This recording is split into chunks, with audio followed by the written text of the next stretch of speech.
이번에는 1차 방정식의 활용 세 번째 시간입니다. 거속시에 대해서 해볼 건데요. 1차 방정식의 활용 문제인데 거속시가 나온다 라고 하면은 두 가지를 알아야 돼요. 삼각김밥을 그린 다음에 거리, 속력, 시간을 적어줍니다. 요렇게 하면은 거리, 속력, 시간에 세 가지 공식이 끝나는 겁니다. 거리는 요 밑에 있는 두 개를 곱한 게 거리입니다. 속력 곱하기 시간.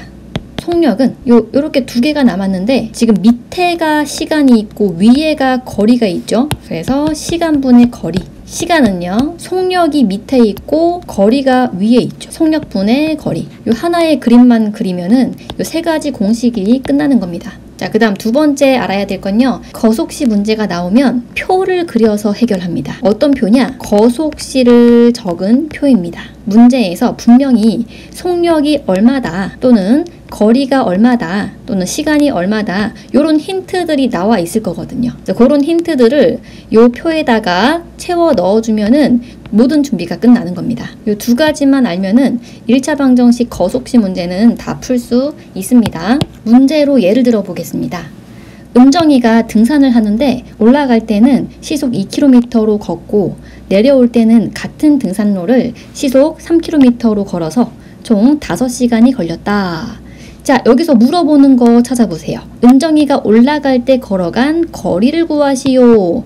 여기서 물어보는 게 올라갈 때 걸어간 거리죠. 그러면은 여기서 물어보는 거를 우리는 미지수로 둔다고 했습니다. 자, 그리고 거속시 문제에서는 아까도 말했다시피 공식을 알아야 되고 그 다음 표를 그릴 수 있어야 됩니다. 자, 미지수를 찾았으니까 이제 미지수를 이용해서 표를 한번 그려보겠습니다. 거속시를 적어놓고 문제에서 가르쳐준 정보들을 요 칸칸이 집어넣어주면 되는 겁니다. 지금 은정이가 올라갈 때와 내려올 때의 정보가 나와 있습니다. 자, 그러면 올라갈 때는 어떻고 내려올 때는 어떤지 봤더니 올라갈 때는 시속 2km로 걷고 라고 해서 속력이 2km라는 거를 알 수 있습니다. 그 다음 같은 등산로를 내려올 때는 시속 3km로 걸어서 라고 해서 내려올 때 속력은 3km라는 거를 알 수 있습니다. 자, 그 다음 거리는 얼마일까요? 당연히 물어보는 게 올라갈 때 걸어간 거리를 물어봤기 때문에 얘를 우리가 미지수로 두기로 했기 때문에 X입니다. 올라갈 때 거리는 X. 자, 그리고 내려올 때 같은 등산로를 이용했다 라고 했으니까 올라갈 때와 내려올 때는 거리가 같습니다. 자, 거의 다 완성이 돼가죠. 그 다음 시간. 자, 이번에 시간입니다. 시간은 문제에서 여기서는 힌트로 나와 있지가 않아요. 그래서 우리가 공식을 외운 걸 이용해서 시간을 구해 볼 겁니다. 시간을 구하는 공식은 이렇게 해서 속력분의 거리다. 자, 그러면 속력이 2, 거리가 x니까 시간은 2분의 x가 됩니다. 내려올 때 시간은 3분의 x가 됩니다. 자, 그러면 이제 마지막으로 식을 한번 세어보겠습니다. 이렇게 올라갔다 내려갔다 했더니 총 5시간이 걸렸다 라고 했기 때문에 올라갈 때 시간과 플러스 내려올 때 시간은 총 5시간이 돼야 됩니다. 2분의 x 플러스 3분의 x는 5다. 자, 여기서 중요한 건 요 5라고 하는 게 5시간을 의미합니다. 만약에 5분 걸렸다 라고 하면은 여기에 5라고 쓰면 안 됩니다. 왜냐면 여기서는 시속이라고 나와 있죠. 시속이라고 나와 있으면은 여기서는 시간이 기준입니다. 그래서 5시간 같은 경우는 그냥 5라고 적어도 되지만 5분 같은 경우는 우리가 시간 단위로 바꿔줘야 됩니다. 왜? 시간이 기준이기 때문에. 그래서 1시간이 60분이기 때문에 60분의 5시간으로 얘를 바꿔줘야 됩니다. 5분은 60분의 5시간이라고 바꿀 수 있고요. 자, 예를 들어서 만약에 1시간 10분 걸렸다. 그러면은 얘는 1 플러스 60분의 10, 즉 1 플러스 6분의 1이고 즉 1과 6분의 1이고 즉 6분의 7시간이 되는 겁니다. 자, 그래서 1시간 10분 같은 경우는 6분의 7시간으로 바꿔서 문제를 풀어줘야 됩니다. 다행히도 여기는 5시간이기 때문에 그냥 5만 적어준 겁니다. 자, 그러면은 분수가 나올 때는 우리가 어떻게 푼다고 했냐면요. 양변에다가 무언가를 곱해서 요 분수가 들어간 식을 간단히 심플하게 바꿔준 다음에 문제를 푼다고 했습니다. 그러면 분모에 있는 2와 3을 동시에 없앨 수 있는 수가 바로 2와 3의 최소 공배수 6입니다. 그러면 양변에다가 6을 곱해줍니다. 괄호는 꼭 해줘야 됩니다. 그래야 얘가 하나의 덩어리라는 거를 알 수가 있습니다. 그래야 이 6으로 분배를 함으로써 얘를 풀어주는 겁니다. 괄호를 안 하면 쌤이 누차 말했지만 요렇게 두 개만 곱하는 게 돼버립니다. 그래서 이 좌변 전체에다가 곱하기 6을 하고 싶으면은 꼭 분배로써 곱해줘야 된다. 그러면 6을 분배해주면은 3x 플러스 2x고 우변은 6을 곱해주면 30이 됩니다. 좌변은 x만 모여있기 때문에 계산을 바로 해주고요. 자, 우변은 30입니다. 내가 구하고 싶은 거는 x이기 때문에 요 5를 없애주려면은 등식의 성질에 의해서 양변을 5로 이렇게 나눠줍니다. 그러면은 x만 남는 겁니다. 그러면 우변은 6이 되겠죠. 자, 문제에서 물어보는 거 뭐다? 올라갈 때 걸어간 거리를 물어보고 있죠? 자, 정답은 6입니다. 6km가 정답입니다. 아, 그리고 요 삼각김밥 모양의 거속시가 기억이 안 난다면 거속시원하다 요렇게 외우면 됩니다. 자, 마지막 문제입니다.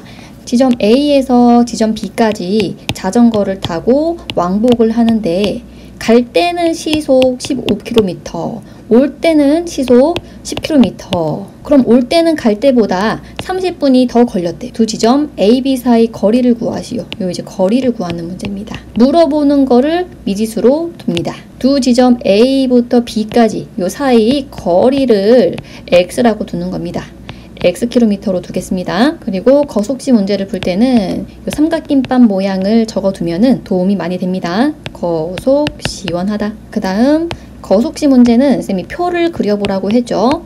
거속시원하다. 그리고 갈 때, 올 때 여기 있는 정보를 요 표에다가 다 쏙쏙 집어 넣으면 끝입니다. 자, 문제에서 갈 때의 속력은 시속 15km라고 했습니다. 그래서 갈 때는 시속 15km, 올 때는 10km. 자, 그리고 거리는요. 문제에서 물어보는 게 그게 거리죠. 문제에서 물어보는 거가 거리입니다. 갈 때랑 올 때가 거리가 똑같겠죠. 왕복했다고 했으니까. 그 다음 시간은 나와 있지는 않지만 우리가 요 공식으로 충분히 풀 수 있습니다. 시간은 속력분의 거리죠. 속력분의 거리. 그러면 갈 때는 15분의 X시간이 걸렸고요. 올 때는 10분의 X시간이 걸렸습니다. 어떤 걸 미지수로 둘지 정했고요. 그 다음 미지수를 이용해서 이렇게 나타내 보았습니다. 그 다음 마지막으로 이제 식을 세우면 되는 건데요. 자, 식은 올 때는 갈 때보다 30분이 더 걸렸다라고 됐어요. 자, 올 때가 10분의 X시간이 걸렸고요. 갈 때가 15분의 X시간이 걸렸죠.